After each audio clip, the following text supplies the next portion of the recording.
आता बातमी नाशिक दुहेरी हत्याकांड प्रकरणासंदर्भातली आहे। या हत्याकांडाप्रकरणी आंबेडकरी अनुयायी आक्रमक झालेले आहेत। दुहेरी हत्याकांडात पोलिसांचा समावेश आहे। सामाजिक कार्यकर्त्यांसह नातेवाईकांनी हा आरोप केलेला आहे।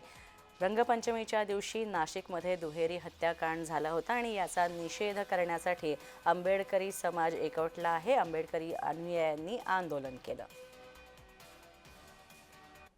या दुहेरी हत्याकांडामध्ये तपासामध्ये शासनाच्या वतीनं आयोच्या वतीनं पोलिसांच्या वतीनं अनेक त्रुटी होत्या। त्या त्रुटी की जेणेकरून आरोपीला कशा पद्धतीने मदत होईल असं सर्व एकंदरीत दिसून आलं। माननीय आयुक्त साहेबांना, संदीप कर्णिक साहेबांना आम्ही या ठिकाणी शिष्टमंडळाने जाऊन भेट घेतली आणि त्या ठिकाणी त्यांनी यासाठीची स्थापना केली। परंतु जे पोलीस अधिकारी, जे कर्मचारी जे या गटामध्ये, या खुनाच्या हत्याकांडामध्ये सहभागी आले, प्रत्यक्ष अप्रत्यक्षरित्या त्या सर्वांना सेवेमधून कायमस्वरूपी बडतर्फ करावं।